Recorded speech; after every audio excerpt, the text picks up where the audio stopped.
A good morning to all our viewers and welcome to Mr. Selfcare live show. We want to thank you for taking off time to be here. If you're here for the very first time, we kindly ask you to subscribe, follow, but remember to leave your question in the comment section.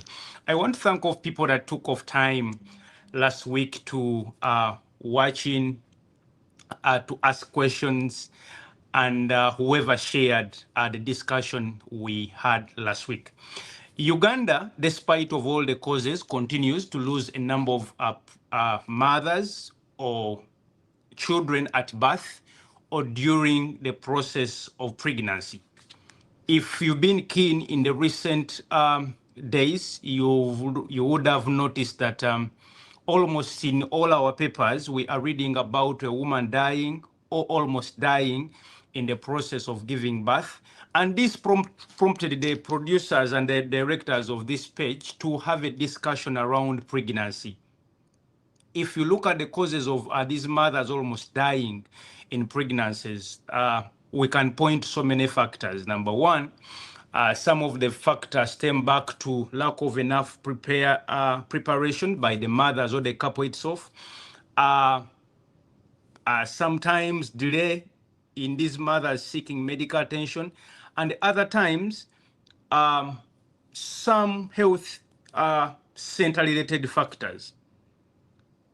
We started this program by looking at infertility in men by Dr. Paul Chibenge. We looked at infertility in women. And last Sunday, we had an epic production or an epic discussion with the Sister Gertrude Banula from Lubaga Hospital. And I want to thank all the people that asked the questions. And for your own information, this is one of the most watched programs ever since this channel started.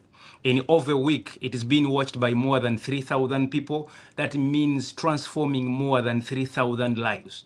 And I believe that this has not been solely to our efforts, but your efforts in watching, asking questions, and sharing this video. Each time you leave your comment your question in the comment section, YouTube finds this important and relevant and shares it with more people. So I kindly ask, don't leave this page minus typing something in your comment section. It could be an appreciation message. It could be a question that you want us to respond to. It could be anything. So to join us in today's discussion as we continue with this journey of pregnancy, where we are going to look at the second trimester. From the second trimester to birth, we are going to look at how we prepare for these pregnancies, what to look out for in the second trimester, and then what are the signs of labor and things like that. What are false labor and things like that. So joining us from all the way from Lubaga Hospital still is Sister Gertrude Banula, who is here to again continue this wonderful discussion with us. Good morning, Sister Banula. Good morning, everyone. I'm glad to be here with you. Thank you so much for accepting to visit us for the second time in a row. You're welcome, dear. I'm also privileged and honored. And again, thank you so much for last week. We've received a couple of messages from different people thanking us for that wonderful discussion we had about pregnancy and how you helped out so many women and how we are preparing women for the journey of pregnancy.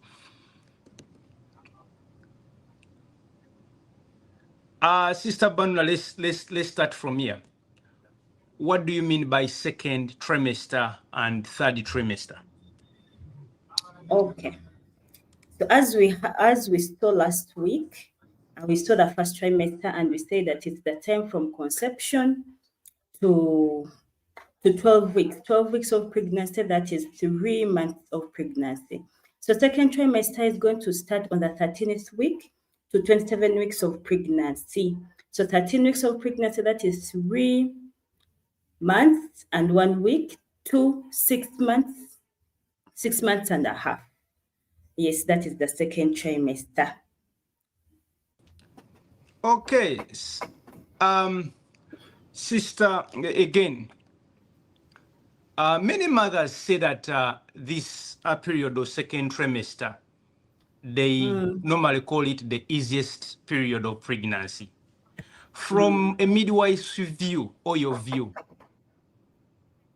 what makes this stage different from the first trimester, where in the first trimester almost every lady is complaining, but now many women find the second trimester very peaceful and easy? So why is the second trimester peaceful and easy? It's because now the body has settled well with the pregnancy hormones. As we saw in the first trimester, these hormones which are going to enable the pregnancy to grow, to make everything okay for the pregnancy to thrive. So at this time of pregnancy, all hormones are balanced, and and we have these changes in the body which are now the mother is getting the mother is getting comfortable with these changes which are there now. And even now we see that the uterus is out of the pelvic region, which was making her urinate, that kind of discomfort, but now it is in the abdominal region. The uterus is no longer a pelvic organ; it's now an abdominal organ where it has most space for growth and all that. Yeah, so it is the most comfortable trimester, and and it is the mother can bear with everything in the second trimester. Okay, sister, what are the major changes that happen to the baby and the mother between the week 14 and 28? 14 and 28. So Yes. here for the mother, we shall see a noticeable baby bump. So the uterus will expand above the pelvic bone. The abdomen will enlarge. The mother will have reduced pregnancy symptoms, as we saw in the first trimester. We had nausea, vomiting, urination, fatigue. So these will all be reduced because the hormones are now settled in with the mother. There will be breast changes. Yes, the breast will become more enlarged. The area will become more darkened. And now in this trimester is where colostrum is going to be, we are going to start production of colostrum in the breasts. Yes, will be skin changes in the mother, where we are going to see now the linea nigra, as I said. The uterus is no longer a pelvic organ; it's now an abdominal organ. So if it's an abdominal organ, when it comes to the abdomen, the linea nigra is going to start growing up as the uterus goes up. So the linea nigra is that dark line between the abdomen there. It becomes more darker when we are in the second trimester. So still on the skin changes to the mother, we are going to see stretch marks. These stretch marks will be mostly on the abdomen. They'll be on the thighs. They'll be on the breasts, because all these body parts, they are enlarging. The breasts are enlarging. The abdomen is enlarging. The body itself, the mother is becoming more bigger. So we are going to see stretch marks in all those areas. We are going to see changes in the cardiovascular system, that is the heart. The heart is going to be the blood volume is going to increase. There will be an increased heart rate in the cardiovascular system. Why? This heart is being overworked. It is taking care of the baby and taking care of the mother. So it means that it has to pump more blood than usual. As it pumps more blood than usual, we are going to see this increased heart rate in our mother now that we are in the second trimester. We shall see some possible swellings in the limbs, that is the hands, the legs. Yes, we shall have still respiratory changes. Excuse me, I have a cough and flu. It is going to be disturbing me along the way. But I'll see to it that it does not disturb me a lot.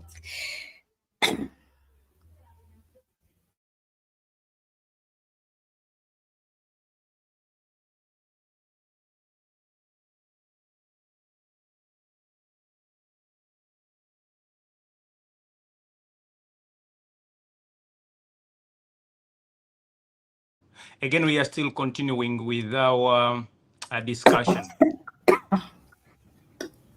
Okay, bless you. So Sorry about that. that's okay. So we were still discussing the changes. So how can expecting mothers know that she's eating enough for herself and the baby? Because you said this is the baby is growing in size, the baby is almost taking up the abdomen. So how can she know that she's eating enough? Yes, we advise the mothers to, because at this period, as we say, that the mother is comfortable, but the uterus is growing. So as it grows, it presses the stomach, there's those discomforts. So we advise the mother to eat less food, but frequently. What we mean by frequently, not to last not more than 2 hours without eating anything. So the mother should be eating less food, but frequently. Every after 2 hours, she should be having something to eat. And when we talk about eating, it should be a balanced diet whereby we have the proteins, the carbohydrates, and the vitamins. And here we need more of the proteins because the baby is growing in size. All organs have been formed in the first trimester. So here the baby is just growing in size, and we need the baby to grow more so that we can get the required birth weight by the time we are to deliver this baby. Yes, dear. Okay, so again, in this pregnancy, there is a lot of women talking about exercise and gymming. What activities are safe when it comes to exercise during the second trimester? And do you During recommend the it? Yes, we do recommend exercise in pregnancy because it's one of the things that is going to enable the mother to have a comfortable pregnancy and to reduce on these complications. As we saw, we are going to have the limbs are going to be enlarged, limb swellings, the discomforts, the backache. So when the mother is active, these complications will be reduced, or the pains and the discomforts will be reduced. We encourage the mother to do exercises which are not strenuous. Yes, we have some athletic women. They run, they play football. So we tell them not to engage in too vigorous activities which are so strenuous because we have a threat of damaging the placenta if we do vigorous activities. So we encourage them to do exercises, but they shouldn't be strenuous. And during pregnancy, there is something we tell them as we are health educating them, that if you're doing any exercise, make sure you have someone you're talking with. Hold a conversation as you do this exercise. There might be squats, there might be leg lifts, it might be walking. Yes, so we encourage her as you're doing it, make sure you hold a conversation. If you feel you can no longer talk, like you're just grasping for air, it means that you're not getting enough oxygen, and we don't need any oxygen compromising exercise during pregnancy because exercise, oxygen is key during pregnancy. The baby needs too much oxygen, even the mother. So as she's carrying out these exercises, she should make sure that she can hold a conversation with someone. If she can still talk, it means she's getting enough oxygen. We have I got a scenario one day during antenatal. You see, I'm so passionate about adolescent mothers. So in Rubaga Hospital, we have this group, AGY, it's called Adolescent Girls and Young Women. So one time we were in a discussion, we were in a health education session, and one girl stood up and she was like, "Musao, may I have a problem? I used to be the best in my village doing this dodging or kwepena. Now I feel I cannot do it anymore. Am I not allowed at least to play the dodging thing for like 2 minutes or for like 5 minutes?" So I told her, "Dear, it's not possible because as you're dodging, they can hit you with a ball on the stomach, the baby will get a problem.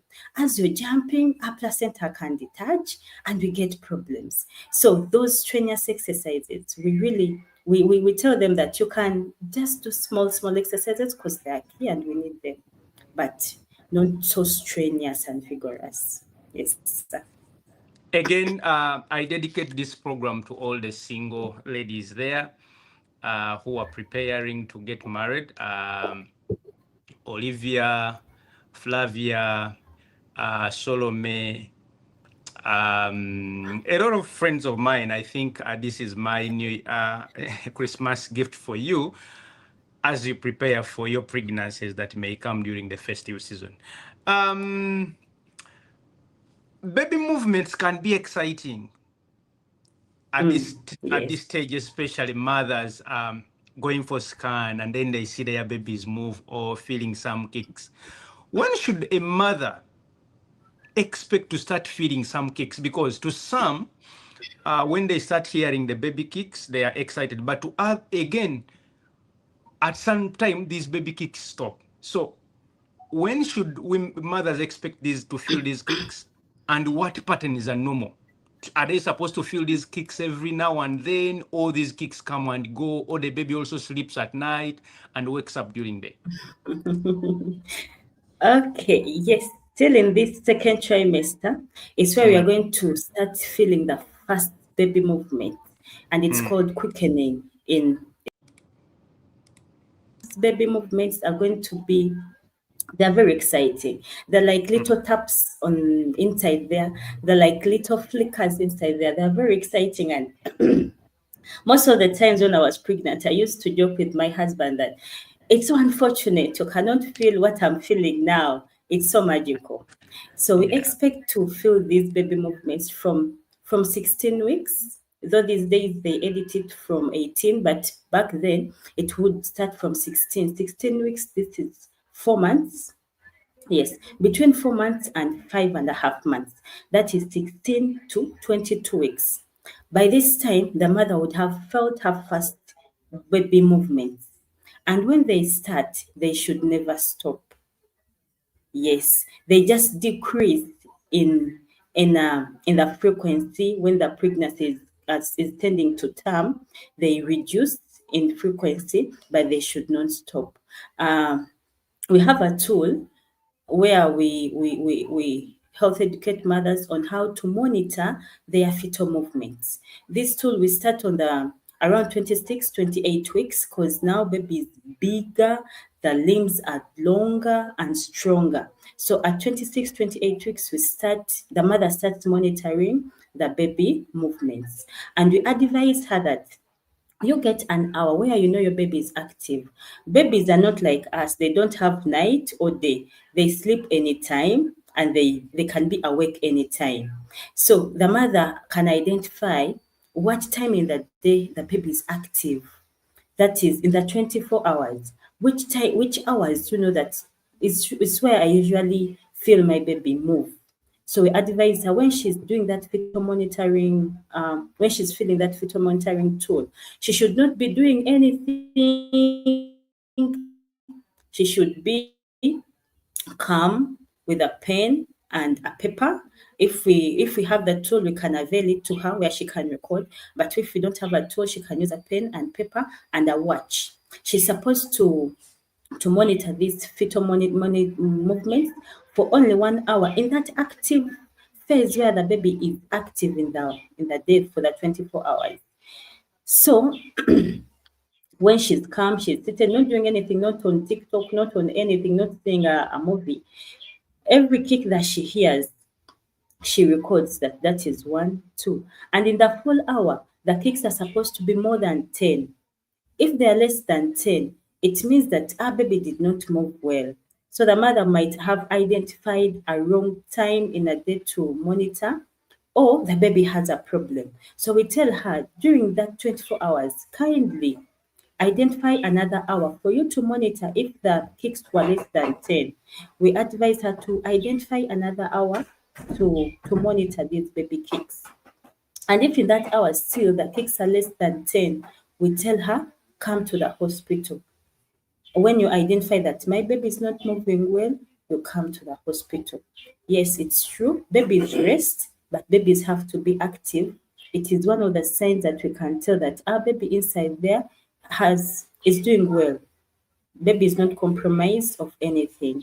So the mother has to monitor the fetal movements from the time they start. When we start quickening 16 weeks and 27, 22, we don't monitor, but every day she has to feel some small flickers inside there, because they start as flickers, and we feel the strong kicks when baby is 26, 28 weeks. That is 6 months and a half and 7 months.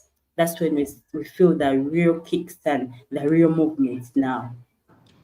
Okay, Yes. sister, I don't know if there is someone watching streaming close to you using your internet. It is starting to jump. You could ask them to stop watching with you because it is affecting the quality of your video. Okay, yeah. Yeah. What emotional or mental health shifts are common, and how can family support during that? Because normally during this, there is a lot of emotional changes happening. How can husbands come in to support this? Yes. At this time in the second trimester, the mother is more stable. The mood swings, they have now calmed down a bit, but the mother is excited, feeling these baby movements. Now the mother will be anxious of how will delivery be. So this is where the husband comes in. If the husband has been attending antenatal with the wife, he will be knowing what is really going on, supporting her, like talking to her, having that psychosocial interaction with the husband, that things will be okay. Where do you want to deliver from? Will we be able to afford that? So all those conversations with the husband, they can be calming the mother's anxieties, because at this time she's not so moody, but she's feeling that the baby is there, life is there now. So anytime I'm going to give birth, how will it be? So that's where the anxious comes from. Yes, so the husband is really handy, even the people who stay with her at home, not overstressing her, because still in this very stage is where we are going to start diagnosing pre-eclampsia in this stage. So if she's stressed, she's so anxious, she can easily go into get a preeclampsia. And you can tell, because we really, most of the time, it's the prime gravidas who get preeclampsia, just because they are anxious of what will happen, despite all other causes of preeclampsia, the placenta problems, but even the psychology bit of it can bring in the high blood pressure. So she needs the support from the husband and the people she stays with, even when she comes from antenatal. Being in these groups of pregnant women, it helps calm them down to see, hey, things are good, mothers are looking good. Yes, we can move on. Okay, so sister, everything so far is good. Let us talk about, are there some warning signs in this second trimester that a mother watching right now should pay attention to? Yeah. During this stage, we identify warning signs. As we talked about the warning signs in first trimester, the headache, the severe headache, too much vomiting, increase in body temperatures, swelling of the body, that is edema, convulsions. So these things, we move with them because we are still pregnant.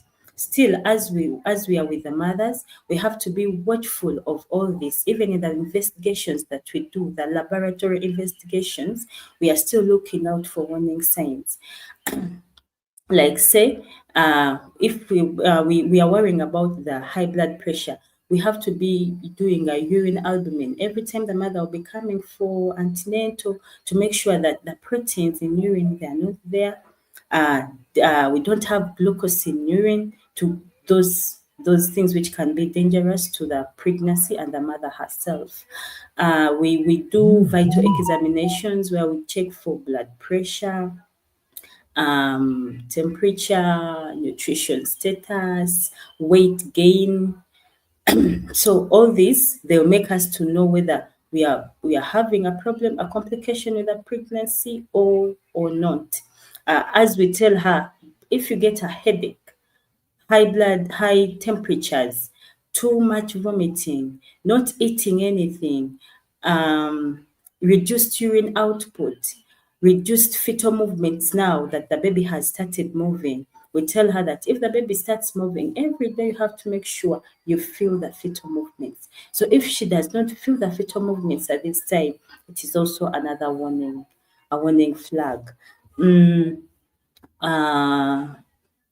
What else is there? Convulsions, because we've talked about preeclampsia. If she gets convulsions, then those are all things that we are supposed to be watchful for, and we have to make sure that she knows about them every visit she comes to the hospital. She has to be in the know so that if anything happens, she can easily come back to the health facility.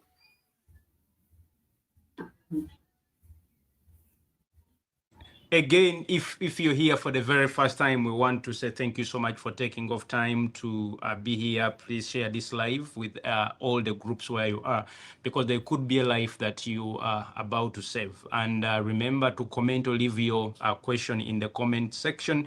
I can already see so many questions coming. Sister, moving on to the third trimester, as the due date approaches, or as we move closer to that delivery date, what are the most important body changes that a mother should be prepared for now in the last trimester or third trimester? Okay, so now when we approach the third trimester, that is now from 28 weeks to 42 weeks to term. Here, the mother, the problems, most of the problems that we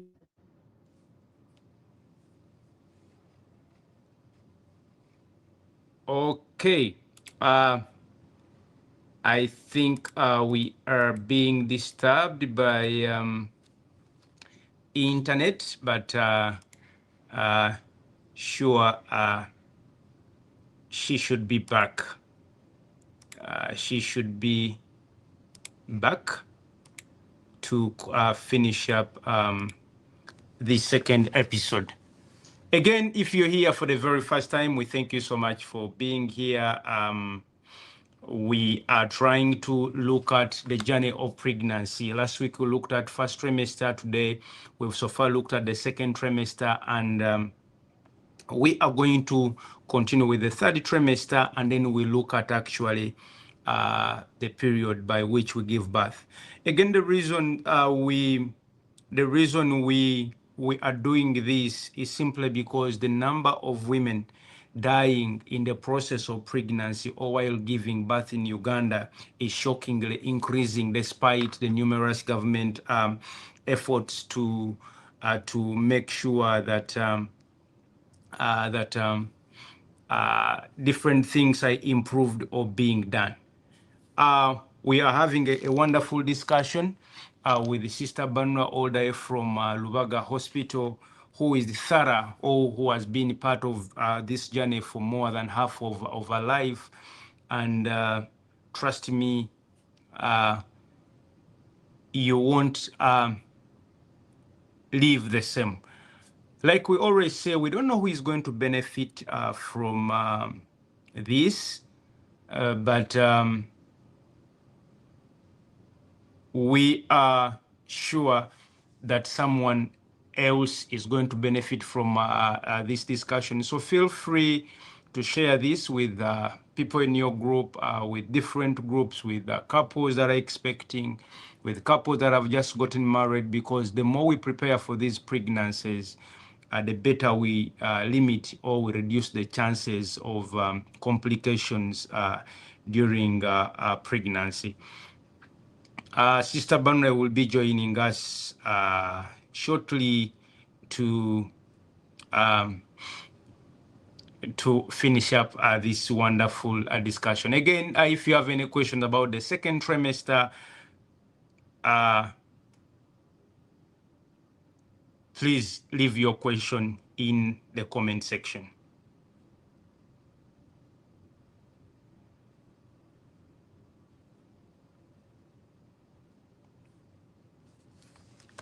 Yes, we are here to make sure we give more awareness and to save to save more lives. Each time you share this video, you're creating this awareness. Again, I want to thank people who watched last week's video. It is one of the most watched videos, and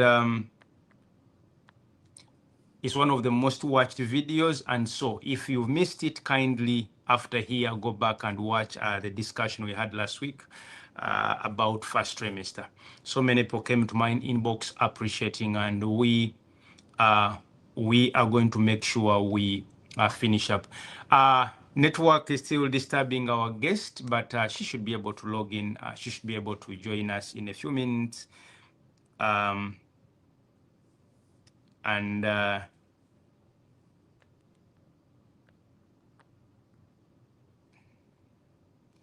she should be able to join in, and we finish this wonderful discussion.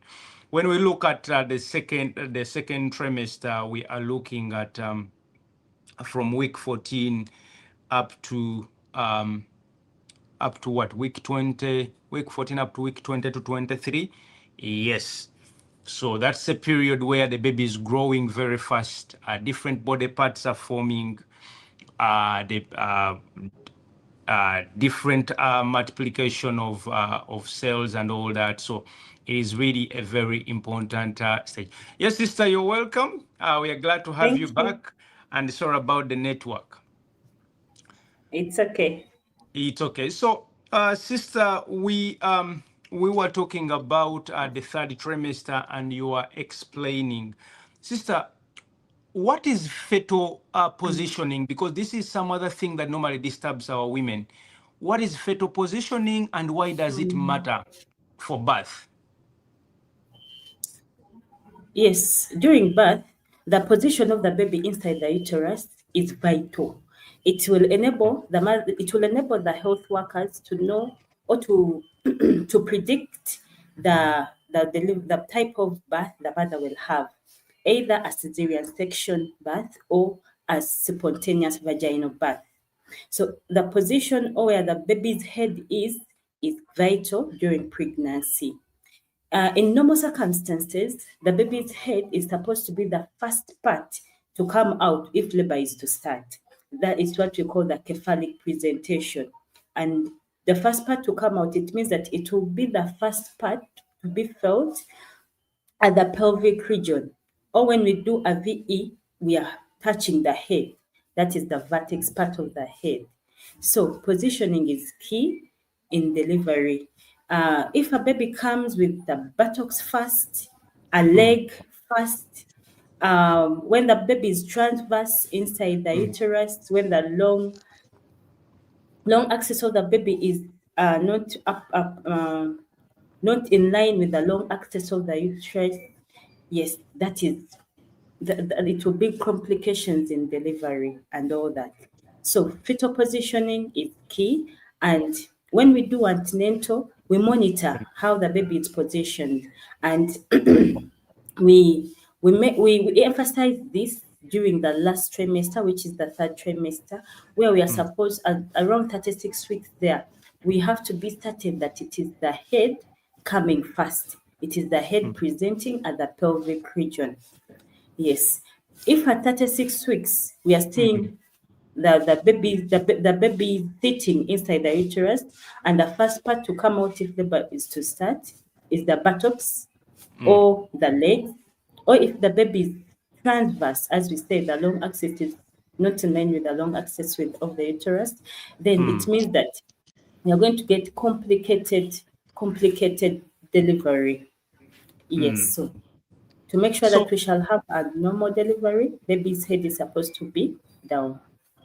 So, sister, you're talking about finding out the positioning. How do we find this out? Because sometimes we see midwives feeling like the head versus sending these women to ultrasound scan.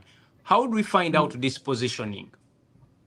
The positioning, as you said, as we are palpating, we can touch and feel that hard part of the baby, because the buttocks are softer than the head. Remember, the head is all bone. So it Yes. means that if you touch on that hard part and you get a soft part, so where the soft part is the buttock, and the hard part is the head. But still, we are supposed to confirm with an ultrasound scan. And this is emphasized in one of the last scans that the mother is supposed to do.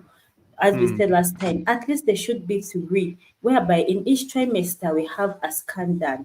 So, so if the time comes for this mother to do the last scan, it's one of the reasons why we are doing the scan, to really ascertain the position of the baby. Yes.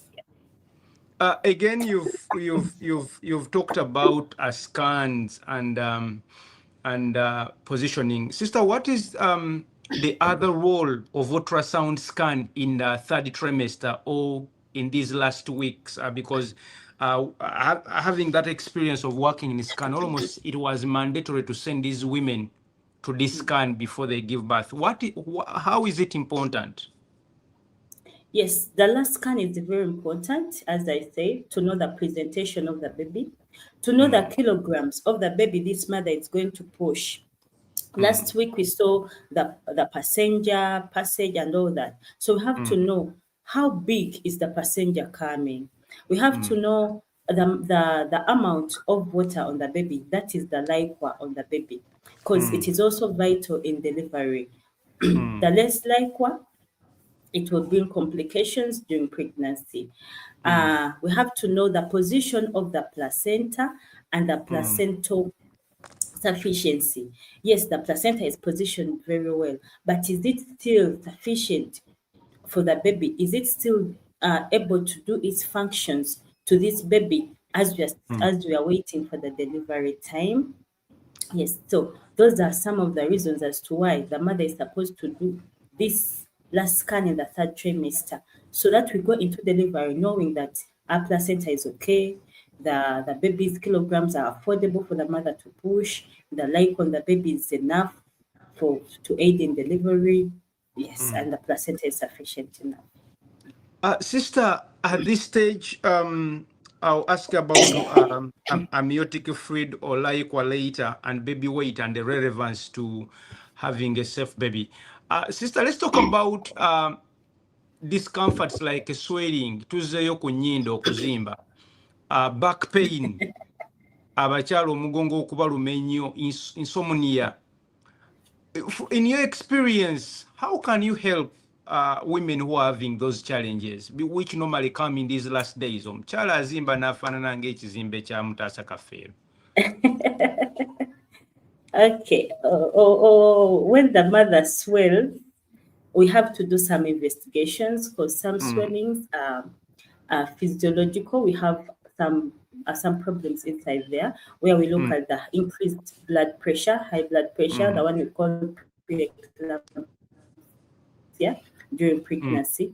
If all investigations show that it is normal, we just reassure the mother that all will be well. If you're seated, make sure that the limbs are elevated. That is the legs. They're supposed to be on a stool up, or if you can, please sit down on a mat. Bajjajjaffe edda bagambanga bakyala b'embuto, omukyala w'olubuto tatuula katebe, naye that is the reason why it would help for this blood to go back inside the vessels, so that it reduces on the edema in the lower limbs. The nose swelling, that one, we just reassure you that don't bother. Bit will come back after delivery. Just sustain this small swelling for this time. Insomnia, it is usually brought about due to anxiety in this last trimester and the discomfort. Remember now that baby is very big in the third trimester. Baby is pressing on the diaphragm. So whenever the mother is sleeping, she feels she cannot breathe. So we tell her, make sure that when you're sleeping in bed, put some pillows behind to aid you to be sitting in bed so that you can get some sleep. This discomfort usually is because of the pressure on the diaphragm from the uterus, from the baby itself. So we tell her, put some pillows behind you and sit in bed so that you can be comfortable. Later on, sleep will come along. And we tell her, minimize on screen time, because the screen also can make you not to get sleep easily. Minimize screen time. You can put some soothing music around in the room to enable you to sleep better. If the husband is there, the husband can cuddle you so that you feel safe, not to get this anxiety, because the anxiety is there. Why am I not sleeping? Is the contractions coming anytime soon? Will the water break? So there are many things going on in the mother's head. So we just advise her to do these things that will enable her to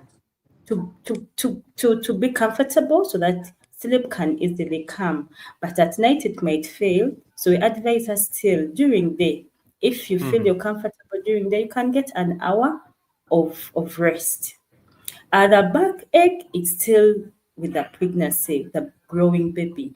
The baby, when the baby becomes bigger, the posture changes. The back posture changes. So the bones are going to be not in the right position. So just because of that, we're going to get these back pains. So we tell that we advise the mother to do some squatting exercises. These squatting exercises is where the mother gets support from the wall. She leans against the wall and she slides slightly as she's coming up. She slides when she's squatting, so that it can make the bones to be like they come back into their usual position as she slides down with the support given by the wall.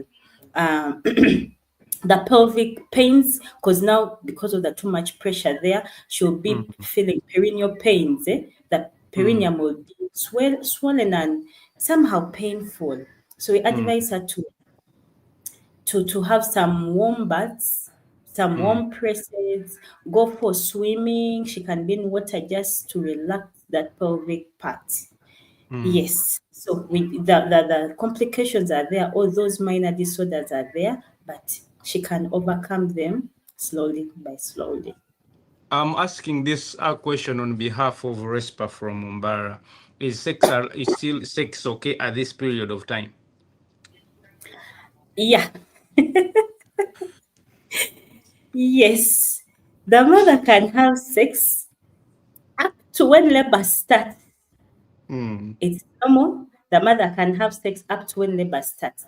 Though at this time the discomfort is too much. As I said, that the discomforts we got in the first trimester, they are going to Yeah. be doubled in the third trimester. So she's going to be having too much discomfort. The baby is now very big. Even she cannot sit and see her pubic place. She cannot see it. She cannot even see the thighs, the upper part of the thighs. She cannot see it. So we advise her, if she feels she can still do it, she can still go on with it. And we Yeah. encourage the husband to be more softer and more understanding as they are in that act, that intimacy act. But she can Yeah. have sex up to the time of delivery. Yeah, I understand sometimes the tummy is so big that they can't see whatever they want to see, but for us, we'll be seeing there. Okay, so, sister, what are the red flags that require urgent attention in late pregnancy? Which things should the woman see and they get worried, or they immediately rush to hospital as we are now moving closer to labor? So, during this time, this is the most delicate part of pregnancy now. So we tell the mother, if you see any vaginal bleedings, kindly rush to the hospital. Why? As I said, this is the period where we are going to see our baby, so anything can happen. So it means that if we see vaginal bleedings, it can be a placenta previa. It can be a placenta rupture. Placenta previa is when the placenta is not in its where it's supposed to be in its right position. A rupture, the placenta is now detached from the uterine walls. So if the mother experiences severe abdominal pain, these pains can be because of the contractions that are coming, but still it can be because of the high blood pressure or a ruptured uterus. As you know, for us say in Africa, especially here in the central region, we have herbs. They tell us if if you go to the hospital, they tell you that you're 8 months now. They start giving you herbs for kumenya, for what, and all that. Some of those herbs they have prostaglandins in them. They can cause contractions, which contractions can cause a uterine rupture. So if the mother experiences a terrible abdominal pain, you tell her please come to the hospital quickly. If the mother experiences a bad headache, severe headache, blurred vision, uh, severe headache, blurred vision, epigastric pain. These are flags that show that we might be having a preeclampsia or an eclamptic fit is about to come in. We have talked about the fetal movements. At this time, if the mother tells you that, Musau, I don't feel my baby move. One time I got a problem. My mother, she was in her late coming to term. She was around 36 weeks. And she was like, Musau, omwana wange takyatambula bulungi. So I gave her the fetal monitoring tool. I told her how to rate in it and how to monitor the fetal kicks. So she calls me. She tells me, "Mom, I'm only getting 5 kicks in an hour, 9, 8." So I told her, just come to the hospital. On doing the scan, the baby had a cord around the neck, which was too tight, that the baby was compromised. The blood oxygen supply was compromised. Blood supply to the baby was compromised. So they had to do an emergency cesarean section at that particular time. So we asked the mothers, if you feel that my baby is not moving the way the baby has been moving, because all babies will not be moving at the same rate. But if you notice that there is some change in the movement of my baby, we tell her, kindly come, rush to the hospital, because these other things might be in the baby, might be compromised in one way or the other. If the mother experiences high fever, she might be having an infection which can easily go to the placenta and pass by to the baby. If the mother gets persistent vomiting, as you know, that the vomiting is going to come back at this time. This vomiting is going to be because of the hormones and the hormones and this baby who's pressing on the stomach has its contents, so there will be epigastric pain which will lead to vomiting eventually. So we tell her that if you're persistently vomiting, there is a risk of dehydration, reduced urine output, which will put our kidneys in problems. So we ask her kindly, if you're vomiting too much, come back to the hospital immediately. Don't wait for you to be better, or for the mother-in-law to bring for you herbs.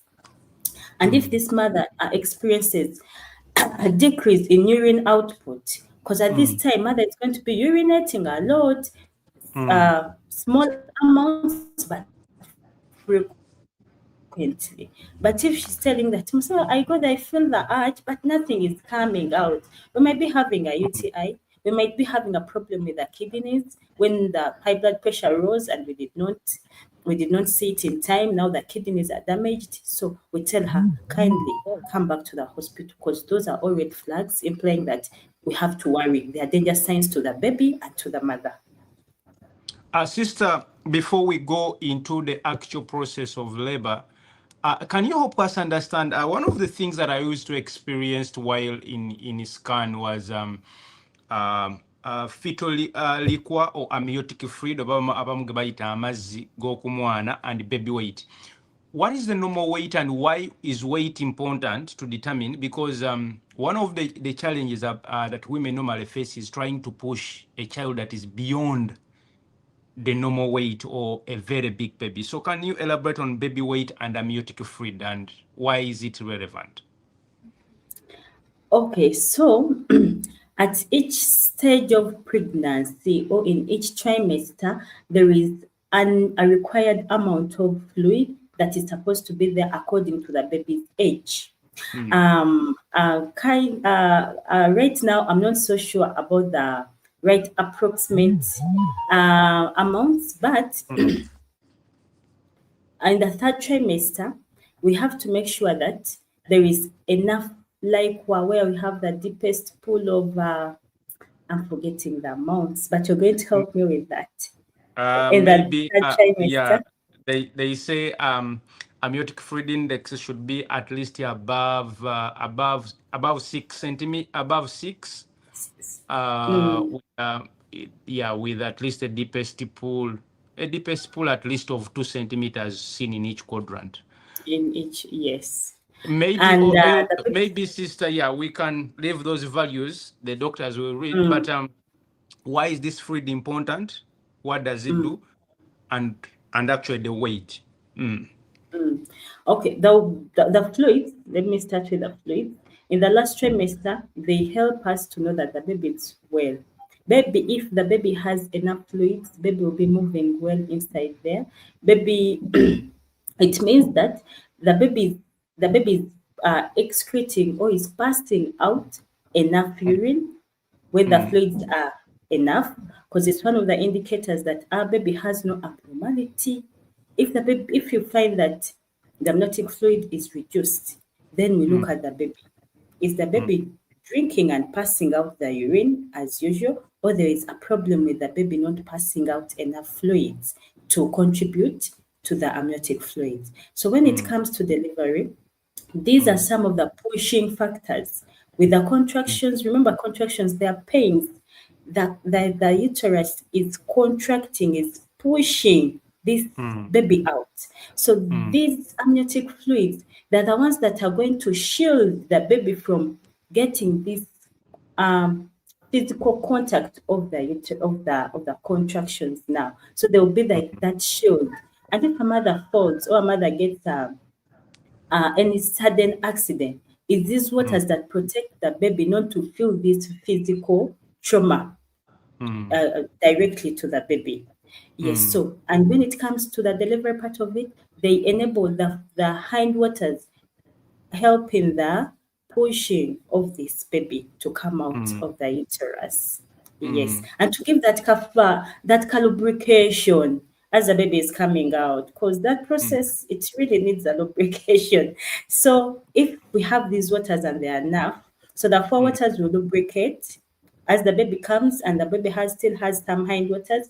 They help in lubrication of the vagina for the baby to easily pass. Yes, and the kilograms, we don't expect the baby to be more than 3.5. We expect the baby that the normal weight is 2.5 to 3.8 there. But most of the time, if the baby is 3.9, 4 kilograms, 4.5, we start thinking of complications of second stage of delivery, second stage of labor. Because when we are pushing the baby and the baby is very, very big, we can get some shoulder dystocia, whereby the baby fails to rotate to deliver the anterior shoulder first. So those problems, we can anticipate those with the second trimester if the baby is very big. And if the baby is very small, still, we are worried of getting compound presentations, whereby the head is there, but you see even the cord is coming out, the legs, everything is coming out at the same time. It makes the delivery complicated. Yes. Again, someone watching in, this clearly shows why it's actually very important for us to have these discussions. Now, everything that sister is talking about, from baby's weight, baby's presentation, to see if it's the legs that are presenting first, the hands or the leg or whichever part, can be seen in a scan if you did an ultrasound scan in the last few weeks before delivery. The reason why we are having more maternal death or women dying at birth or even children or complicated labor, some of it is due to the fact that we no longer do the last antenatal in the last month. So what happens? You go for a first scan. They told you're pregnant, you start going for antenatal. They tell you to go for ultrasound. You say, oh, it's expensive. Now, per se you're having a baby that is transverse, omwana yechise mu lubuto. So you now go to labor and you start pushing such a child. The sister helping you does not know the presentation. They don't know the weight. They don't know if you're having enough amniotic fluid. They don't know if the placenta actually is covering, placenta previa is covering the whole over the cervix where the baby is supposed to pass. Yes. By the time they establish all that, sometimes it is at night when even the scan people are not there. So you're making this pregnancy now complicated. But if you are done your scan, by the time you come, they know the presentation of the baby, they know the weight, they know the position of the placenta, they know the index or the amniotic fluid index. So if we are looking at reducing the number of mothers that are dying or the number of children that we are losing at birth, you and I have a responsibility to do when we are pregnant. At least have a scan in the last 4 weeks before to help the sister that is going to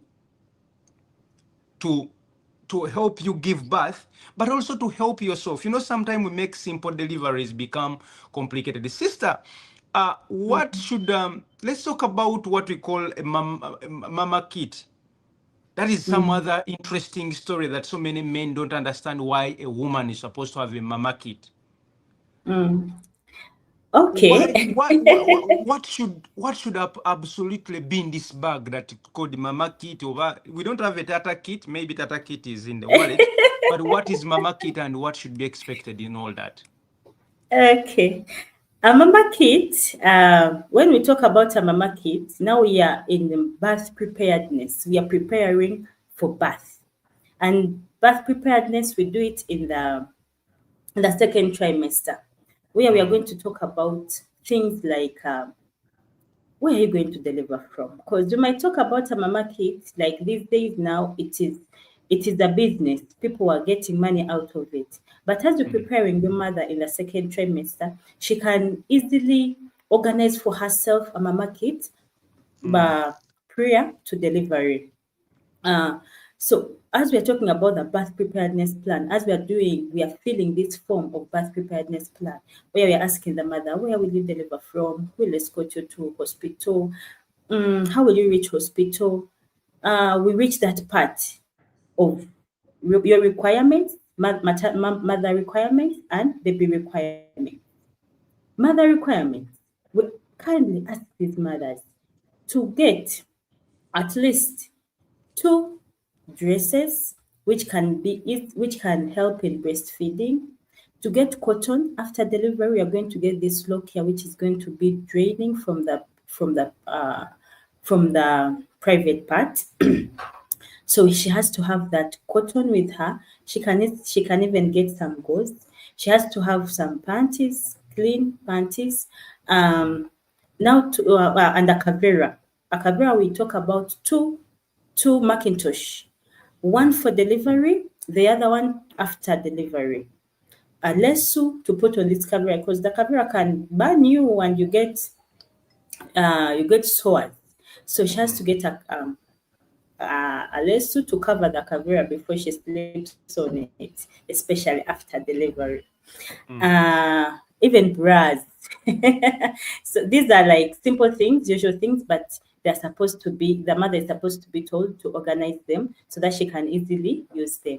For the baby, we tell her kindly have a razor blade, a clean razor blade, clean ligatures which will tie the baby's cord after delivery, a pamper,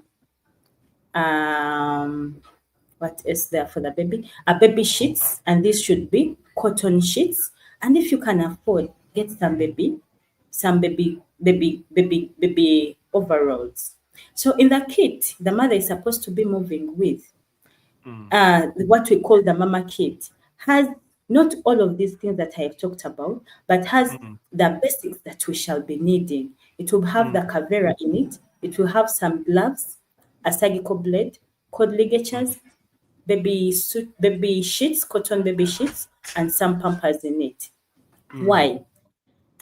Because this mother might not make it to the hospital. Some mothers they deliver in taxi parks, in taxis, They're in the back, the mother has gone for a VD, she's now in second stage and baby is out already. So if she's moving with this thing, it will help people who are around her to help her to have a safe and clean delivery. So it is what they call a mama kit. But even her herself, she can arrange it herself. If she cannot arrange it, it is there in pharmacies and some hospitals have it. Yes. Sister, I really wanted us to look at the process of labor, but you told me prior that you had an engagement at 9 a.m., which is 9 a.m. So We can can I? we can still do it small. Okay, Katono, katono. thank you so much. Thank you so much because I really, if not, I was going to ask you to give us one more Sunday where we come back and just speak about labor itself. So I don't know what is you want us to finish or you want to give me another Sunday, please. Let us finish. Okay, thank you so much. I know the husband. I said you finish. Bajja kubbira ku YouTube. So, sister, you've talked about everything, but I want to re-echo something here to the fellow men watching. This is a stage where your wife cannot see or cannot reach down there. Tebeetuuka wansi. Help them to shave, please. Working in ultrasound scan and closely with midwives in Naguru Hospital, I was normally called in for emergency scans in labor. It is disgusting, dear mothers and husbands watching, for you to prepare for 9 months, then that time comes and you go to deliver with a lot of things down there. It is literally a bush down there. So as they're struggling to pull out the baby's head, they are feeding hair. They don't know if it is your own or the baby's hair on the head. Please, let us be clean. I know total at that time a mother cannot do it. That's where the husband role comes in. Husbands, help your wife. If you cannot, there are now creams that you can smear there and everything gets away and you just wipe and everything gets out. Help your wife to be, it is disgusting and ashaming to see a very clean gentleman parking the latest vehicle, but your wife looks the way she looks. You really portray an irresponsible husband. So husbands, make sure as you drive your wives for delivery, make sure you help her shave well to be clean for the people that are going to help you out. Okay, sister, lastly, let's talk about very fast labor. And then I have a lot of questions here. I'll be reading them through shortly. If you're there and you still have a question, kindly put it in the comment section. And if you're here for the very first time, please don't leave minus subscribing. Again, each time you comment in the comment section, YouTube finds this video important and distributes it and sends it to more people that you connect with. Sister, let's talk about labor and delivery. How can a woman tell the difference between, you call them Braxton kicks or false labor, and true labor? Okay. So whenever the body is preparing for delivery, we expect those two things to come up: the true labor and the false labor. False labor, in false labor, we are having contractions, but these contractions are going to be irregular, they'll be vague. When you rest, they can stop. When you go for a walk, they can stop.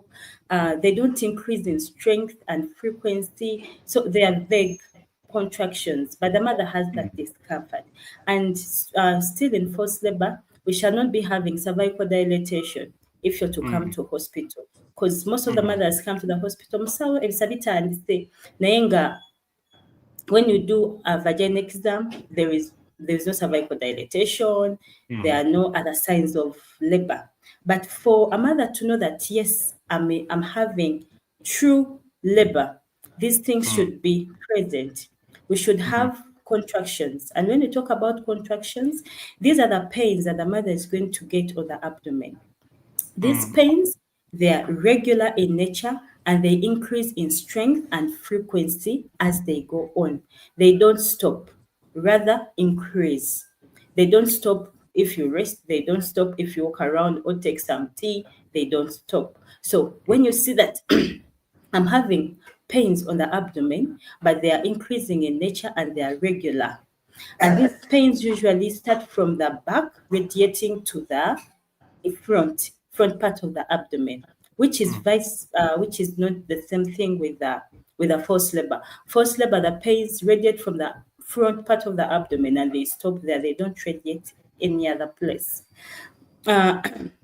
So for a mother to know that yes, these are real contractions, they should be regular, and sometimes they have a rhythm of 3-1-1. When you talk about the 3-1-1, that in every after 3 minutes, a mother is going to experience a contraction which will last for 1 minute for the first hour. So they go on increasing in nature. The one which was lasting for 1 hour, it will for 1 minute, it will last for 2 minutes.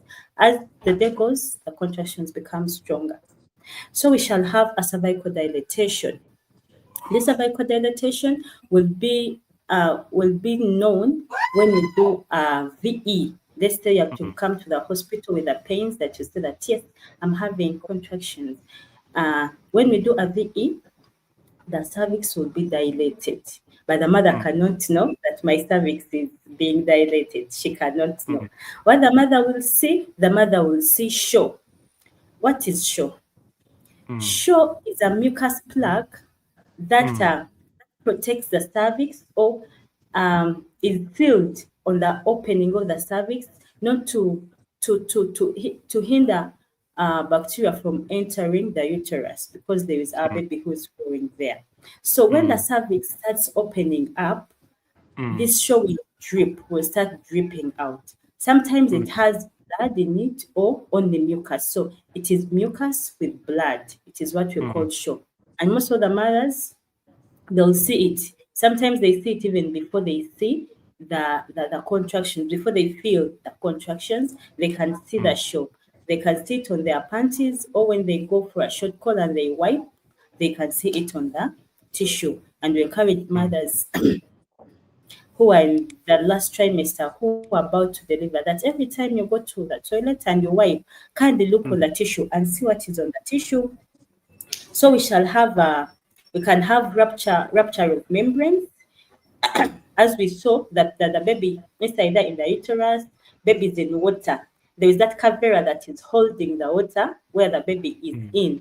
So when the cervix starts opening up and the descent of the head, baby starts descending, this water can easily rupture. So when the water ruptures, that is another sign that yes, now I'm in true labor. And even the mother will be feeling the descent of the head. The mother will be telling you that something is pushing down. When I sit, I feel there is something down here which was not there. When I go to the toilet, I feel there is a mass inside my private part, or here where I feel like going to the toilet, but when I go there, nothing is coming. But I feel the rectum is full. So that is a sign that the head is descending down. So those 5 signs, the mother will be able to identify 4 of them, where we should see the contractions, which will be increasing in nature and in strength. She will see the show. She will see the water dripping or the membranes rupturing, or what they call my water has broken, and she will feel the descent of the head, but she cannot see the cervical dilatation. Yes. Sister, are those also what we call the stages of labor? Is that what you are explaining? Okay, take us through the stages of labor and typically what we expect in each stage shortly as we plan to conclude this show. Okay. So when we talk about labor, now the mother has come in with these signs that we have seen of true labor. So yes, the health worker will go ahead to examine and ascertain which stage the mother is in of labor. When we come to labor, we have 4. We used to talk about 3 stages, but now we have 4 stages of labor. The first stage of labor, it is called the first stage of labor. Mother has contractions, mother has all these signs. of labor. Then in the first stage, we shall group it into two also, where we have latent phase of labor and active phase of first stage of labor. So the latent stage is whereby when we do a cervical, a VE, a vaginal exam, and our cervix is dilated from 0 to 4 centimeters. Exactly that. Because you know that the cervix, if we have seen a donut, hope we have all seen a donut, how it is. When a mother is a prime gravida is a mother who is having a baby for the first time. So when she's a prime gravida, her cervix will be a donut whereby they made a hole, but the hole did not penetrate through. It will be there but sealed. So when we do a VE and we touch that hole, it's like it's impenetrable. We cannot fit even the tip of the finger when we do a VE. So this thing, when the labor starts and the baby starts descending, now these hormones start bringing in the contractions, the cervix is going to start dilating. It's going to start opening up. So this donut that we are talking about, which had that small hole, that hole is going to start enlarging from 2 centimeters, whereby if it is like this and I can put my one finger in it, I would say, hey, the cervix can accommodate a finger. That is 2 centimeters. It goes on. Whenever the contractions increase, it will go on increasing in size. So where I was putting only one finger, I'll be able to put 2 fingers, but we don't put all the 4 fingers. So it will be 2, but after you can see that I'm putting the 2 fingers. I put the 2 fingers, but I still have some space where I can move, which means that even this space I have can accommodate another finger, but we only stop on 2 fingers. So mothers don't fear. Some mothers, they tell them, bannange bakuba omukono guluma, zonna engalo 5 omusawo aziyingizaayo, tezijjaayo. That place is very small. They normally come us ne batunyumiza omukono n'ennaku neetukwata. So, sister, omukono, we don't put the whole hand. We only put fingers, only 2 of them, to ascertain cervical dilatation. So, for the first, as I said, the latent phase, it's from 0 dilatation to 4 centimeters. So here the contractions are not so much. Sometimes even the membranes have not yet ruptured. But from even the mother will be on postnatal ward, we shall just be reviewing her like every after 4 hours. How are you feeling? Is there any increase in the contractions? Then when the contractions increase, we are going to go to the active phase of labor, whereby we shall examine the cervix and it will be able to accommodate 2 or more fingers. And when you feel like you have some space inside there. It means that this cervix is now 5 centimeters, and this stage, the active stage, will go from 5 centimeters to 10 centimeters. 10 centimeters dilatation. We cannot feel any lip. We cannot feel any lip of the cervix. It will only be the presenting part that we shall be touching by the time we are at 10 centimeters. So that is the active stage of the first stage of labor.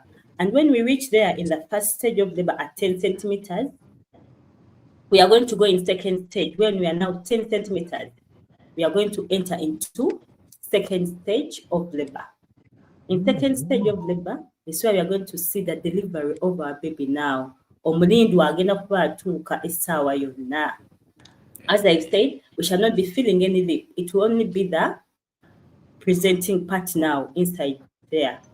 So we shall position the mother very well. The companion has to be around. As you know, during labor, there is pain, there is a lot of discomfort. We encourage a companion. And this companion is a trusted someone of the mother. It can be a husband, a friend, a mother-in-law. It can even be a co-wife. Some Muslims come with their wives. Yes. Hey, The mchara mkulu brings the mchara hey. mto to the hospital. So she'll be Can like, you can my it wife even has get to be near me. a side dish? Side dish is hard because you might even not be knowing the side dish. So, this companion is there. So we position the mother very well in a Yeah. comfortable position where she feels comfortable pushing her baby. We used to say it has to be dorsal position whereby the mother is lying on her back. But Mm, some mothers have complications and they cannot lie on their backs. So she can mm, sit in bed and still push. She can lean, she can be on her paws, the knees mm, and the hands where she feels comfortable. She can still push mm, her baby. Even we position the companion. We tell the companion, Munange, you stand here on the head where the head is. You mm, don't come behind here. You might see things that will scare you and you can even collapse here for us. So we position the companion also very well.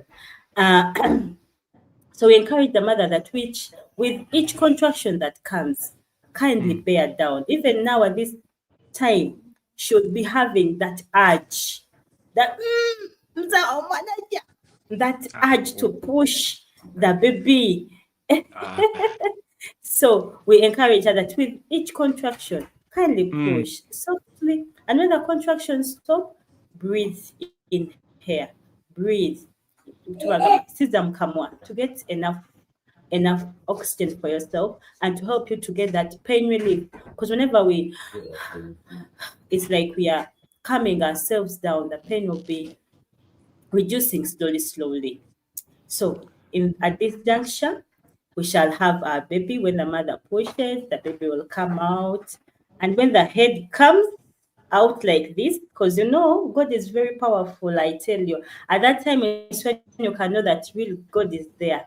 This baby is going to come with the head facing down. The baby will be facing down like this. But then after some time, the baby will rotate slightly for you to make it for her or him to make it easy for delivery. Because if the baby remains like this this part is very long for us to pull through the mother's vagina. But when the baby does like this, it becomes shorter.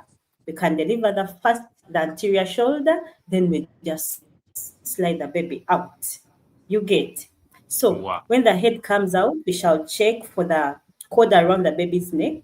And if it is not too tight, we slide it above the baby's head and remove it. If it is very tight, we clamp using a forceps. We clamp and we cut.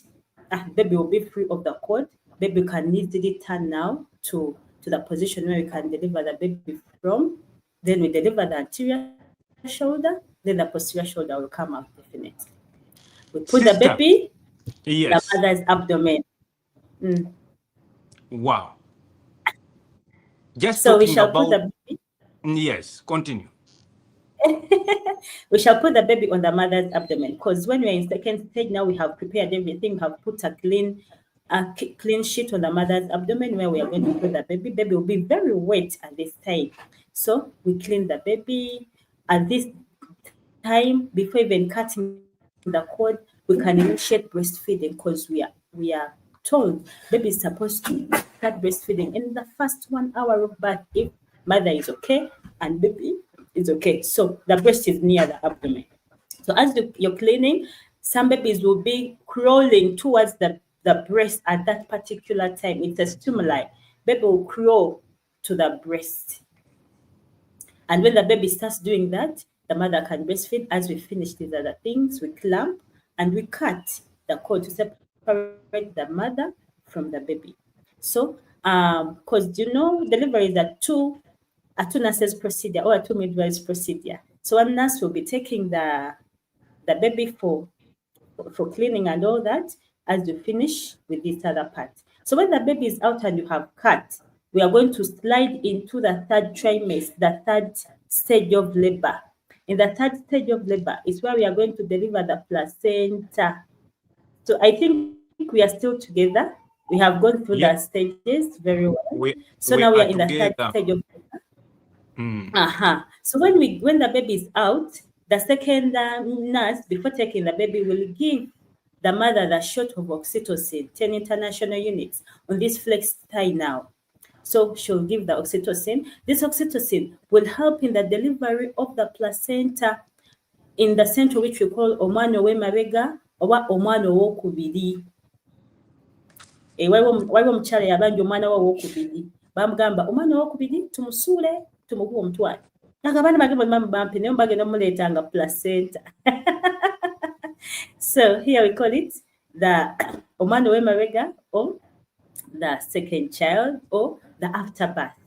So when we give the mother the oxytocin shot, it will enable to get that contraction, which will help detaching of the membranes, and we deliver it softly. When it has detached, there are signs that will show us that now the placenta has detached. The cord will become longer. We shall see a gush of blood from the vagina now, because when it detaches, blood, so we shall see that gush of blood, indicating that I have detached. Then we remove it slowly, upward, downward movements.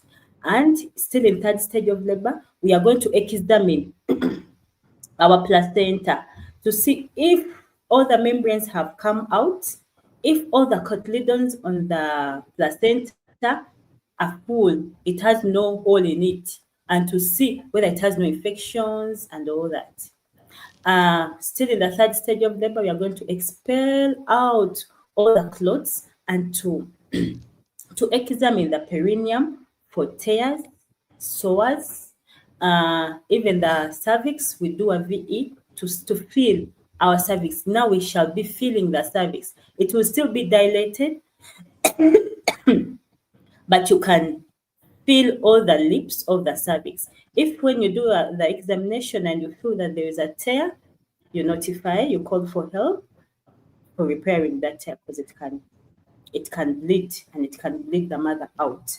That's why we encourage all mothers to kindly deliver in a hospital, not to deliver with a village, how do they call them, Mulebra, those birth attendants. They are good, they help in times of emergency, but after delivery, kindly come to the hospital so that we can examine and see things they wouldn't see with their eyes.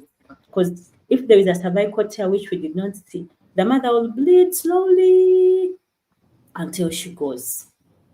Yes, so those are the 3 stages of labor. And the 4th one is the first hour after delivery. Baby is okay, mother is okay. We are monitoring both of them.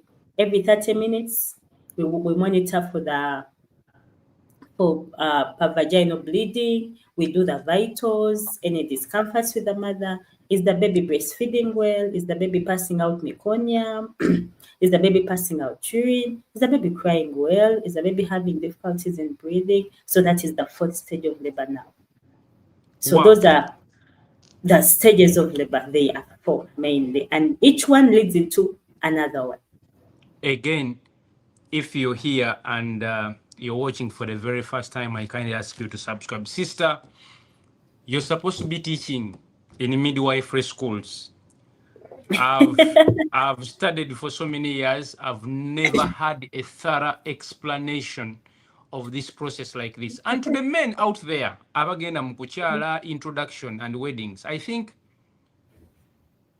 Sister Mtandiko Mugataku, your entrance, such that you go for functions, after function, you book her, make her busy. Imagine a person who is thorough like this handling your wife. I think she's going to enjoy labor. So if you're there, you're planning to be pregnant, please go to Lubaga Hospital, ask for Sister Gertrude Banula. You won't regret. Oh, yes. Again, Lubaga Hospital, thank you so much for helping Sister, for paying her Katusaba salary increment, because I mean, with this, more women are going to come to Lubaga Hospital to deliver. Maureen, before you eat Senteza family planning, that is the process that we go through before giving birth. So again, Sister, you've talked about the 4 labors, stages of labor. In a nutshell, let us summarize something here. What are delivery options that are available today in Uganda? Like what they mean by vaginal birth, what is induction, oba ebisa abakyala abasinga ebagamba C-section. Can you help us understand this in about 2 minutes as we plan to wrap up this show today? Okay. Labor options. Right now in Uganda, we have many of them, because now we are going technology. Technology has now taken over. Yes. So we have improved greatly. Back then it was SVD or a cesarean section, and a cesarean section you'd only get it in town, not in rural areas, whereby if you're in Buyukwe there in the islands, they're supposed to bring you on that car so that you can go for a cesarean section. But now it's an emergency. But now many centers are doing it. So when we talk about an SVD, it is spontaneous vaginal delivery. Spontaneous, as I explained in the second stage of labor. Baby will come, baby will turn by itself, you'll just pull the baby out. The anterior shoulder, the posterior will come out by itself. So it is spontaneous, things are just moving on very well. The head is the one that is coming. No normal presentations. So when you talk about SVD, everything is supposed to be normal. Mother is supposed to be fine. We are not supposed to be seeing any complications, as we said earlier on. The placenta previa, placenta ruptured uterus, everything's supposed to be normal. The head is supposed to be the one down. Mother's health is supposed to be good. No risks of high blood pressure, no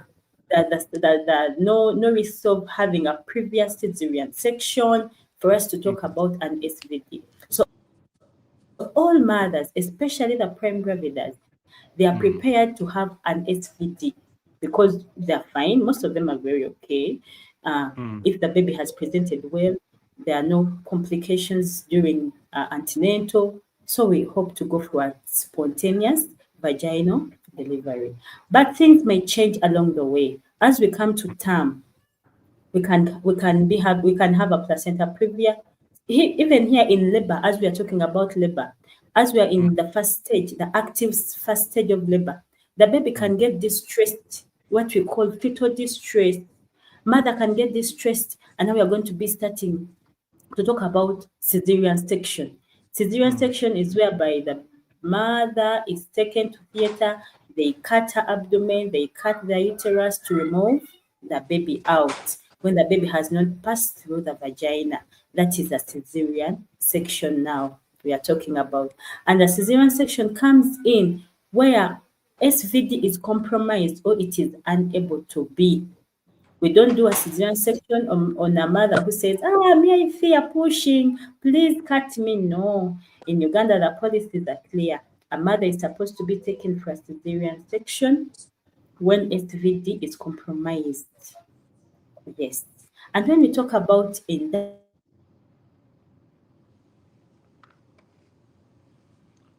Wow. Network has cut us short, but I'm going to make sure that sister comes back to finish this. I think you're having a wonderful interaction, and if you really appreciate what sister is doing, leave an emoji in the comment section for her. These simple things motivate our guests actually to keep coming, but also to keep to keep being motivated. Again, don't be selfish with this presentation. Share it with other people that you think may benefit from such a presentation. We are doing everything possible to make sure she comes back, but I believe this is an important show. Like I said, we continue to lose mothers every day while giving birth, something that I and other medical professionals believe could be due to minor details that sometimes the mothers or the couples don't know or we take for granted. She overemphasized the issue of an ultrasound scan in the last trimester. But how many women today, up to date, still risk going for delivery minus doing a scan. Yes, sister. You were talking about a C-section. Yes, we are talking about a cesarean section. Cesarean section is the cutting, operating, where we take the mother to theater. And there must be indications of a cesarean section. Indications can come from antenatal period, during labor. That's where we get them. During antenatal, mother can have a CPD, whereby the pelvic is very small for her to push the baby. We can have malpresentations of the baby. We have compromised amniotic fluid on the baby, whereby we have so small amounts of amniotic fluids, and we cannot submit this mother for an SVD. And during labor, we can get things like placenta ruptured uterus, fetal distress, maternal distress. During antenatal, still we can have tight cords around the neck. So many things, many indications can lead to us taking the mother for an operation. So all this can only be ascertained when this mother is in hospital and has attended antenatal very well and is being attended to by a skilled health worker, a skilled midwife who has a skilled doctor and a skilled gynecologist in a team, which is going to be helping her in her pregnancy and the delivery. When we talk about induction, as I was saying, induction has two factors. The first factor is induction. Induction, we don't have any contractions. Mother is term, placenta is getting old, can no longer take care of the baby inside there. So we are going to say that let us give artificial contractions to this mother so that she can get into labor and we see whether we can deliver this baby. But we have even augmentation. Augmentation, mother has started labor. She might be in latent phase of labor and it is prolonged whereby the contractions are very small or the frequency and the strength is not adequate enough to make us continue into labor. So we augment, we add on some contractions for us to enable this mother to move very well to the next stage of labor up to she finishes all her stages.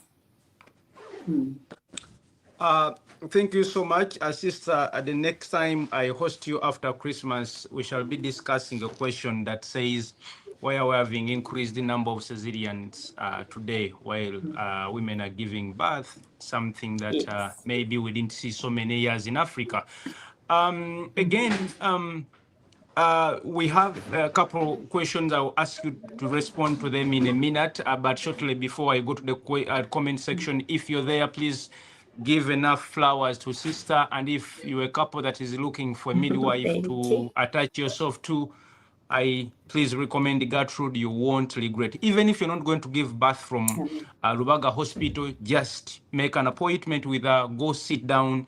Sister, I promise you, whichever lucky girl that is will have my baby, we are going to be there for all of this preconception, everything. I must make sure that she's handled by the best personnel that I know. Sister, can we talk about some pain relief options like the breathing techniques, epidurals, natural pain management? Sometimes this pain is so much. What advice would you give to a pregnant lady listening that is worried about the pain? And sometimes what do you do about this pain?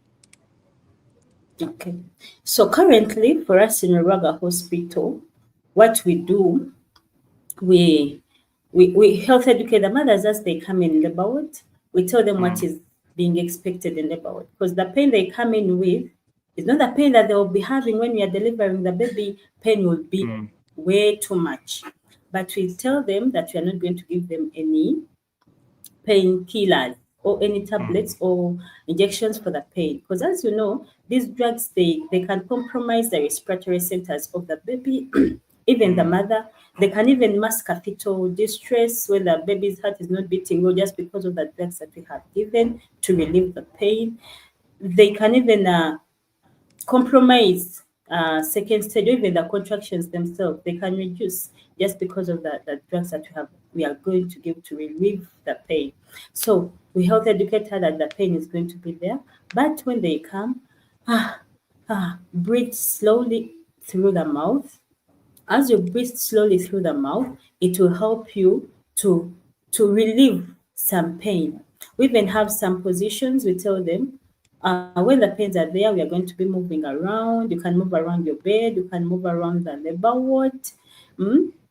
We have some these balls, those big balls. Have you seen them? Yeah. Yes, she can. When she sits there and starts bouncing on it, it's like she's relieving the pressure from on the perineum there. When a companion is there, a companion is key in pain relief during labor. The companions, we talked about them, the husband, the co-wife, the sister, the mother-in-law, anyone she feels comfortable with. When she's there holding her hands, hugging her, cuddling her, she'll feel protected, she'll feel secure. So you remember the contractions, they don't come and they don't stop. They come, they pause. They come, they pause. So in those pausing phases, she'll be getting that relief. And when it comes and she can hold on to someone, better. We do back massages in my hospital. I cannot talk about other hospitals, I don't know. But in my hospital, we do those back massages just there around the lumbar area.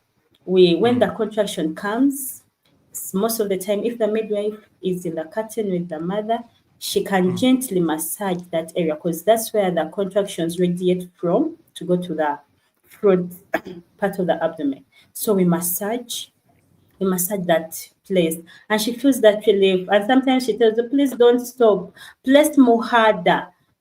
Because she's feeling that, yes, I'm really feeling the pain is there, but it's being catered for.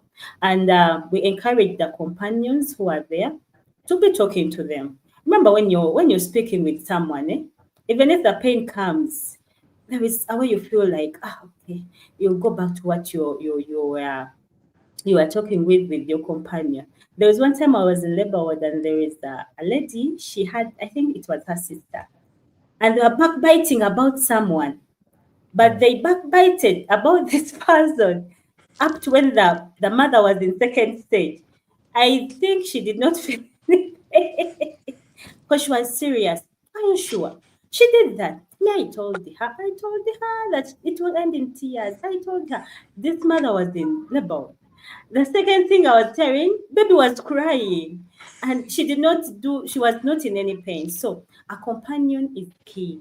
A companion whom this mother feels she can ventilate everything is key because they can have those conversations. They can make her not to think about the pains that she's having right now, and she concentrates on the conversations they're having. Sometimes we put some soothing music, like in our about the specialist center. There's some music that is yes, we have a specialist center. I have a For- I have a for- I have a fr- I have a friend of mine called Maureen.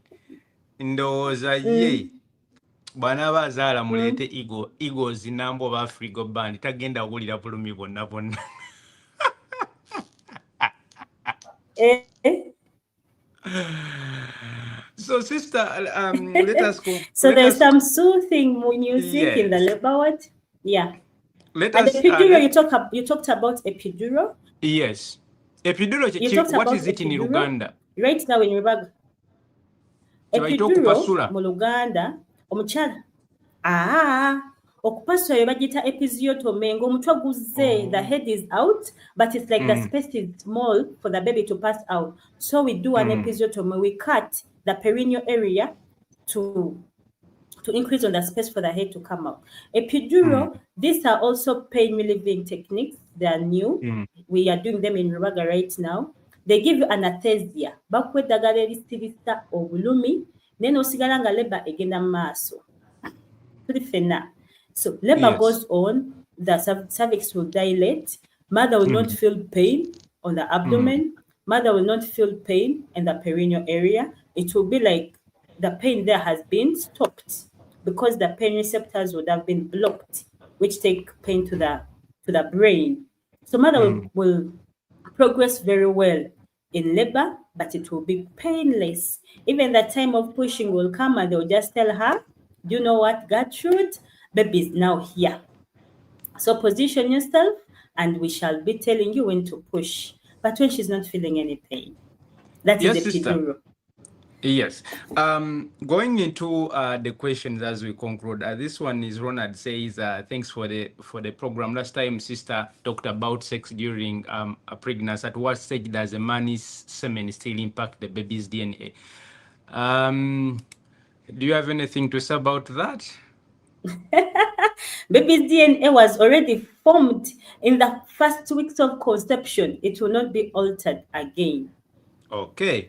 Because even the mother can have sex with the person who is not the father to this baby, and baby's DNA will not change.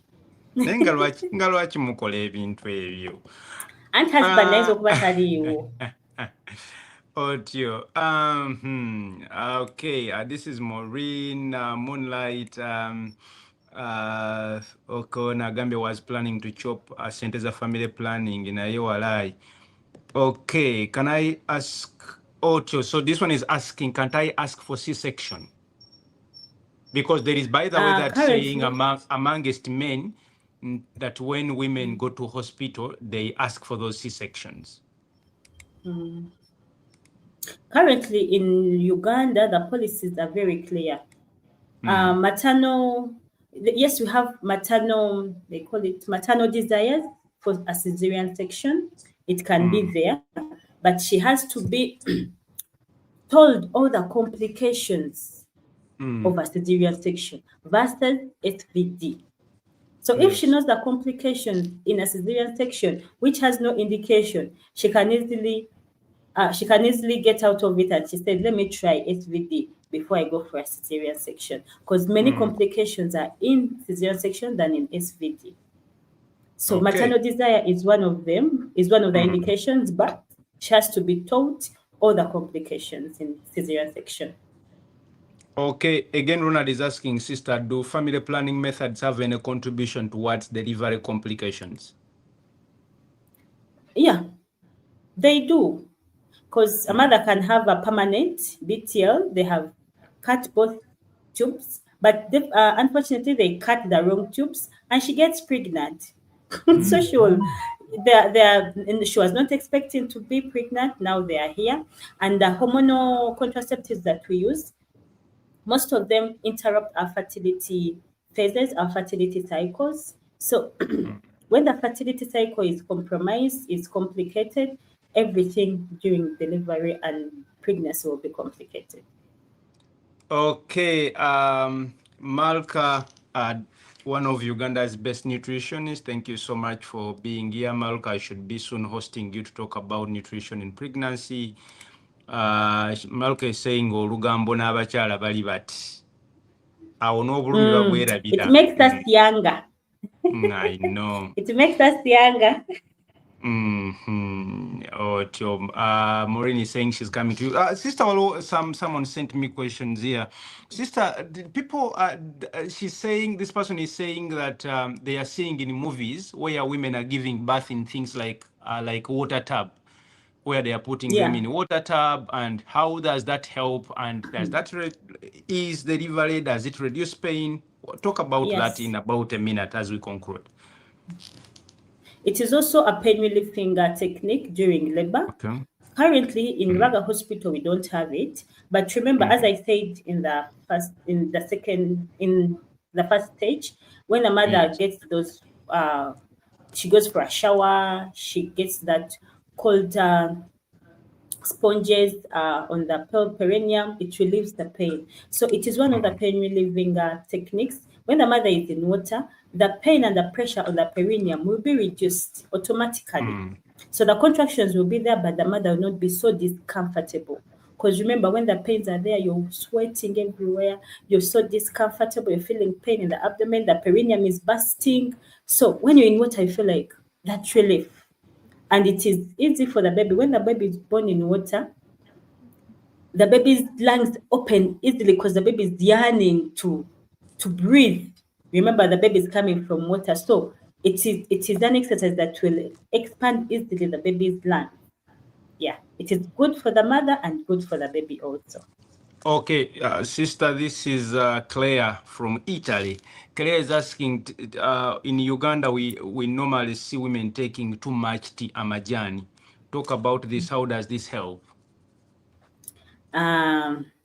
Tea, well, what we talk about is sugar. Tea with sugar in it. Why sugar? Because we want this mother to get energy. Remember, at this time in point, mother is not eating very well. Even in the third trimester, the feeds are very small because of the compromised space of the stomach. So when labor starts, mother will need energy to push the baby out and to accommodate all these contractions. So we give them sugar, mostly not tea leaves. Tea leaves, those were made by our ancestors, the first people who are here before us. They thought that whenever you have abdominal pain and you take tea leaves, the tea leaves will ease the abdominal pains. I don't know how true it is. There might be some prostaglandins that tea leaves, I don't know. But we encourage taking more of the sugar than the tea leaves. We take normal tea with more sugar in it. And we discourage ginger and tangawuzi. Kubanga it is believed that entangawuzi has prostaglandins in it. It has that oxytocin component in it, and it can increase the contractions, and it can even induce labor, preterm labor. If a mother takes it when she's pregnant, she can easily deliver baby before time because of the ginger. Thank you so much again. Lastly, sister, talk about baby crying and not crying. How is that important? Because Yes. in what you took us through all the stages of labor, but there is something. How is that important? During antenatal and everything that we have been talking about, we want a crying baby. A baby who cries when we pull, remember when we pull the baby out of the vagina. At that time, the baby has to take in air and cry. If that does not happen, it means that our baby is tired, what we call fetal distress, what we call now when the baby is out, we're going to call it asphyxia, that the baby is distressed, the baby is tired. And what causes the baby to get tired? There are many things that are going to cause our baby not to cry. Remember, when the baby cries, he or she takes in oxygen. And this oxygen is done that it's going to operate on the brain cells so that they can perform. If the oxygen is not taken in time, some brain cells will die off. Wetugenda okufuna abaana be bayita emigogo nga cells ezimu zaafa obutafuna oxygen mu budde obwo ng'omwana yakakola ki? Yakafuluma. Oxygen amufuna atya? Nga akaabye. That first cry, it's really vital. We do a lot of resuscitation to the baby. When we go into second stage of labor, we have to make sure that we have prepared a place where we are going to resuscitate our baby from, because we don't know what is coming. Baby might come and cry, baby might come and not cry. So there is a place for resuscitation. That's why I say that it is a two midwives procedure. One midwife will be with the mother, the other midwife will continue with the baby. If the baby has not cried, we make sure that we resuscitate the baby so that the baby can cry in our golden minute or in the first 10 minutes. Yes, sister. Again, as we reflect on this whole journey that you've discussed right from last week to today, what is that one thing you wish every mother knew before they enter the delivery room? If there is one thing you tell mothers before they should all know before they enter the delivery room. The first thing that I would encourage all mothers to know is they should prepare to get pregnant. Because if you have prepared for the pregnancy, you're going to know, where am I going to attend antenatal from? Which hospital will I deliver from? And what requirements do I need for delivery? And what will be the procedure? So a mother who has prepared very well before getting pregnant, she will not go to a birth attendant to deliver her baby. A mother who has prepared for the pregnancy will not fail to come to the right labor suit when time comes for labor. So it's all about preparing our bodies and our minds for a pregnancy before these other things. And in the preparation, even before getting pregnant, you can identify which hospitals will I attend, what do I need when I get pregnant? What will be the changes that I will see? So just not bumping into things, because whenever you bump into things, it's like coming late to work. Whenever you come late to work, you're going to be disorganized. Everything is going to be disorganized. You can even end the day without knowing what has happened. But when you come to work early, you're going to prepare very well. And when clients start coming in, you have prepared yourself, you have eaten, you're there for them. So we have to prepare for a pregnancy before we go into the pregnancy thing, because pregnancy is a series of things, series of changes, psychological, physical, emotional changes, up to the time we are going to see this baby crying. Sister, lastly, some midwives are too tough. Yeah. They say they slap our women. Sister, in 30 seconds, I want you to pass a compassionate message to all the midwives handling our women about the public outcry of midwives being tough. Okay, let me take this opportunity to apologize for all midwives around the world, especially the midwives in Uganda. We are very sorry, our dear mothers and dear husbands, for that harshness we portray sometimes when we are in the labor ward. But let me tell you this clearly, my dear friends and family who are listening in to me right now. In labor suit, a midwife wants to see a normal mother or a live mother plus a live baby. But sometimes when you reach there, some women, I don't know, we have changed. Some of us, we are princesses in the house. Don't touch my girl. My girl does not want to sit. You lift for her the leg and put it up. She cannot eat by herself. Let us help her eat. Some are princesses. And when they come into the labor suit, they carry this on. They still want to be princesses even in the labor suit. So sometimes that the midwife is seeing the woman is going to kill the baby there. The fetal heart was very okay. Everything was moving on well. They are telling the mother, push. Mother is saying, me, I'm tired. Don't tell me that you cannot get out of the toughness. Even me myself, sometimes I feel I cannot handle it anymore. The mother tells you, Musawo, I'm tired, take me to theater. But when the head is at the perineum, everything is okay. She has good contractions, everything is good, and she tells you, me, I'm tired of pushing, take me to theater. You cannot tell her, please, Mukwano, you change. The tone has to change just because you want to see a live baby and the mother who is alive. We have talked about a baby not crying. Everything might be very well. The baby might not get fetal distress inside there, but just laying there at the perineum, the baby will be compromised and she comes out when she cannot cry. But when it's the delays that happen along the perineum, when the head had reached and the mother snapped out of it. So that's why sometimes we are harsh, but you also know we are human beings. We have things at home which can bother us. The job itself, it is stressing. Midwifery is stressing. Saying that Yes, fast, sister. not one, not two. It can stress Yes. you.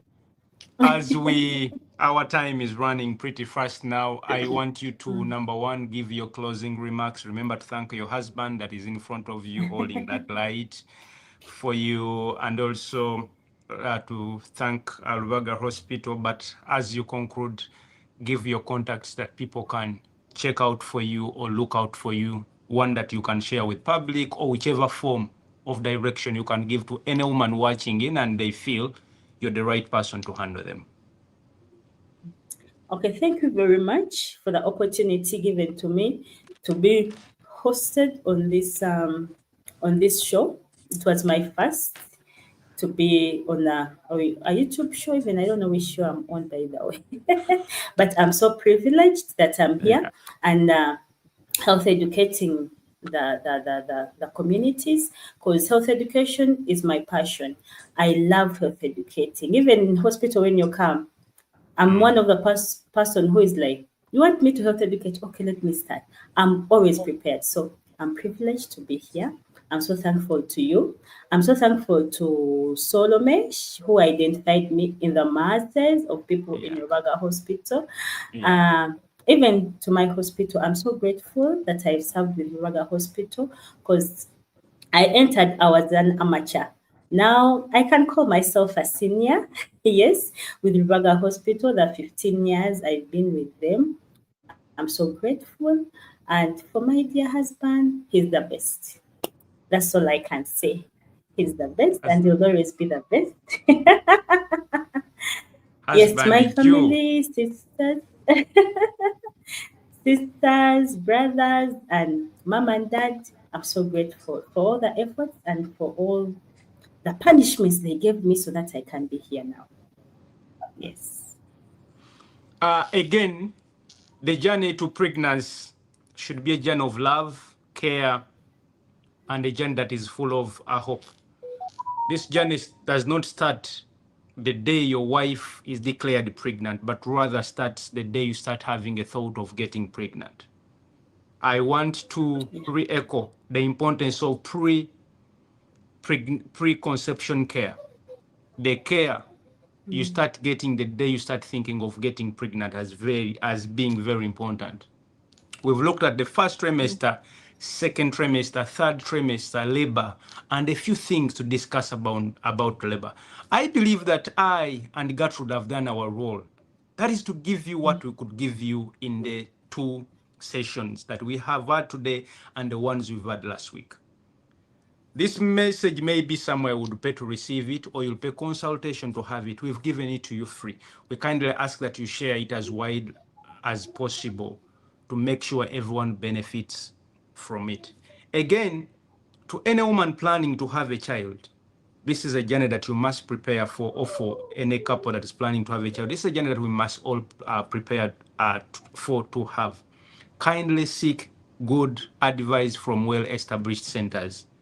It normally hurts me or deepens my heart to see some of you go to small clinics that are operated by one person. Sister, I said delivery is a more than 2 people procedure. You go to a small clinic that has only one person.